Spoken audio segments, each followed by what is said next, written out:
Assalamualaikum warahmatullahi wabarakatuh. Halo semuanya, kenalkan kami dari kelas 12 PPLG SMK YC Depok.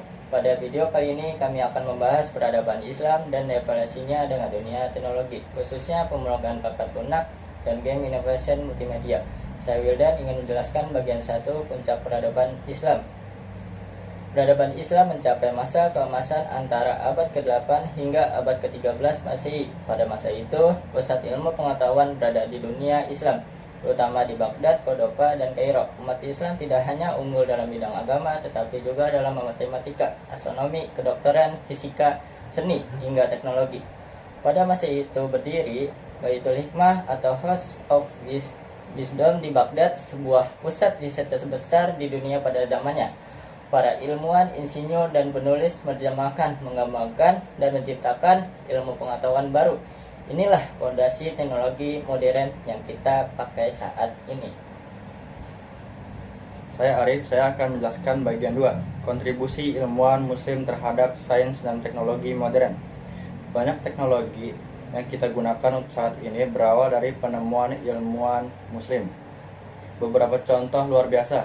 Yang pertama, Al-Khwarizmi, bapak ilmu algoritma.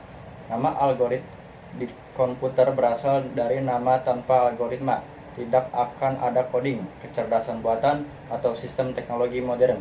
Yang kedua ada Al-Jazari, perintis mekatronika dan robotika. Beliau menciptakan mesin otomatis berbasis program mekanik.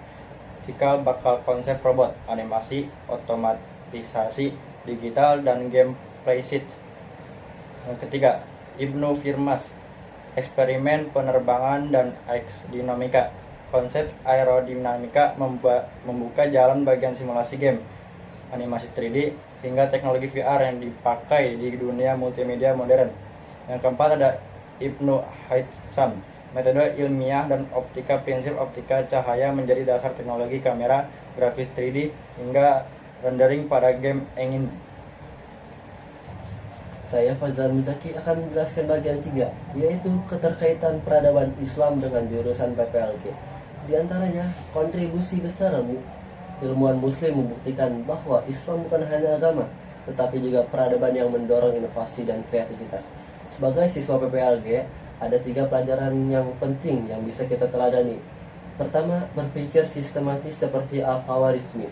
Sebelum coding kita harus menyusun algoritma. Islam mendorong pola pikir logis dan terstruktur. 2. Inovasi tanpa melupakan nilai moral peradaban Islam. Menghargai ilmu yang bermanfaat untuk umat manusia, bukan hanya keuntungan pribadi. 3. Bekerja keras dan konsisten. Para ilmuwan muslim belajar bertahun-tahun demi kemajuan umat dalam dunia software dan game development. Kegigihan adalah kunci debugging, revisi, dan pengembangan tidak boleh menyerah.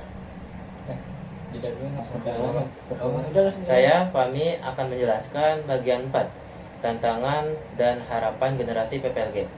Kita hidup di era teknologi digital, kecerdasan buatan, dan industri game yang sangat cepat berkembang.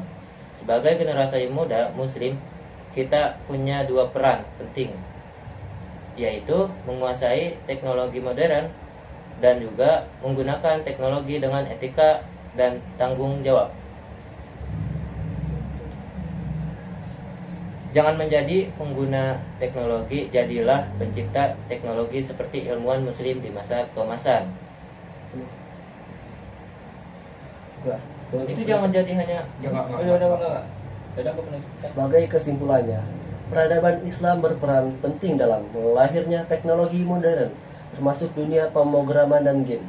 Dengan meneladani pola pikir ilmuwan muslim, kita sebagai siswa PPLG bisa menjadi generasi pencipta teknologi dengan akhlak, kecerdasan, dan inovasi. Itu saja yang bisa kami sampaikan, kurang lebihnya mohon maaf. Terima kasih sudah menyimak. Semoga video ini bermanfaat dan menambah semangat belajar kita. Wassalamualaikum warahmatullahi wabarakatuh.